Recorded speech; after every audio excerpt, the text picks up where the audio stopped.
The Road Not Taken by Robert Frost.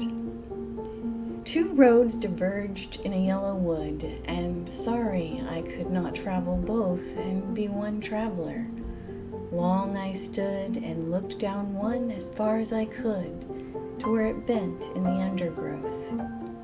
Then took the other, as just as fair, and having perhaps the better claim, because it was grassy and wanted wear.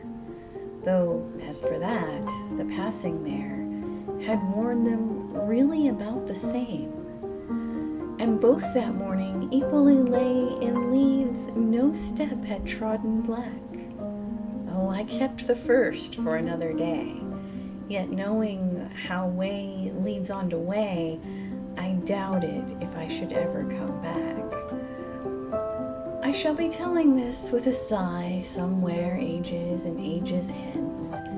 Two roads diverged in a wood, and I took the one less traveled by, and that has made all the difference. I'm ready to face my fears, I'm ready to taste the weird. I just wanna walk the hills above. My ordinary life, I could let it burn. 'Cause I just wanna go to the deep end. I just wanna go to the deepest end.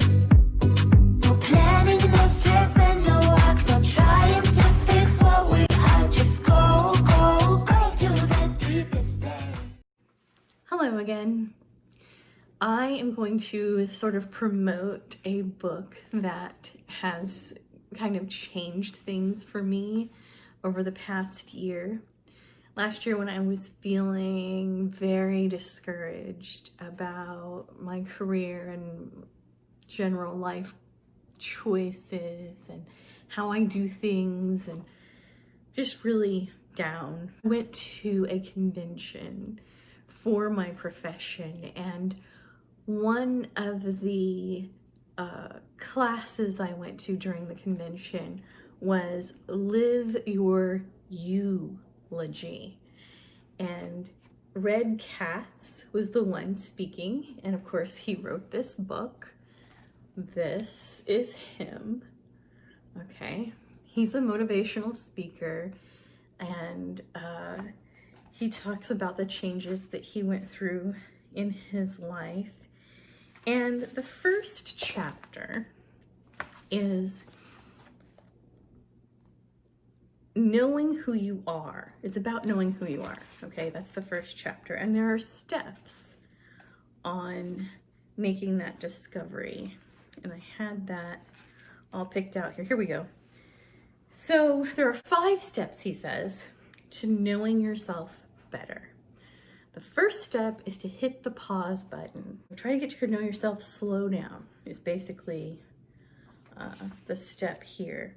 The second step is start looking. He says you'll never be able to find yourself if you don't send out a search party. In other words, if you don't feel like you have a good handle on who you are, then your first course of action is to start looking for your true identity. And I have been, this is not an easy thing. I have been struggling, because there's a part of my mind that's like, what else are you gonna do at this point in your life, I identified with this person a lot too, because he loves writing. He wanted to be an actor at some point, I believe is what he said. And I majored in theater in college, communications and theater. And, my original thing was to write. I wrote the scariest story in my 3rd grade class. It got voted scariest. And from that point on, I wanted to write more things like that. Start looking. So I've been looking. I'm like, how do I find that thing that I need to do? And I just have had to come to the realization, okay, I'm in my late 40s, I'm like, okay, my 50s will be my renaissance, so I'm going to use these last few years of my 40s to develop skills to move on into something else. And so I'm looking again, and these videos pull me back into writing. It's a different kind of writing, but it's writing, and I get to be creative. Third step, ask the tough questions. What am I doing wrong? What am I doing right? What do I like about my life? What do I dislike about my life? And how can I change? These questions are getting a person to think more intentionally about the direction they're going. And that's what you need to do when you're changing. I do not advise going with the ebbs and flows with whatever. That might be good for some things.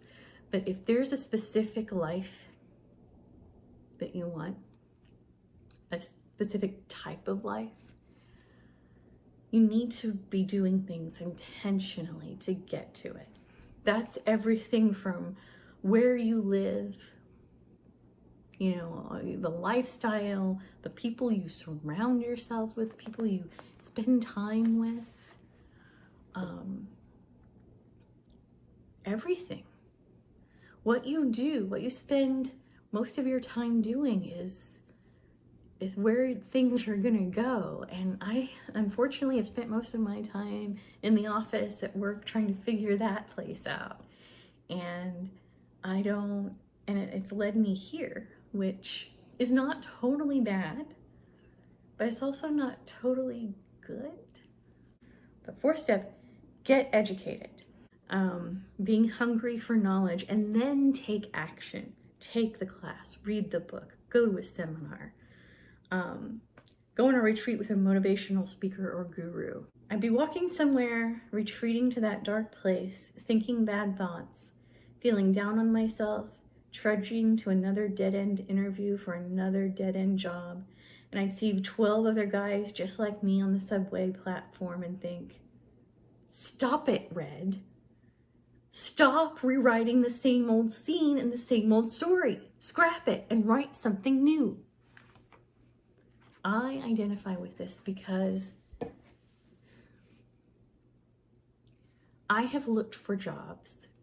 I didn't just stay at my job and think, oh, just stick it out and never try anything. I did try to look for other jobs, other places, and it was I'd read the job description and be like, that's exactly what I'm already doing.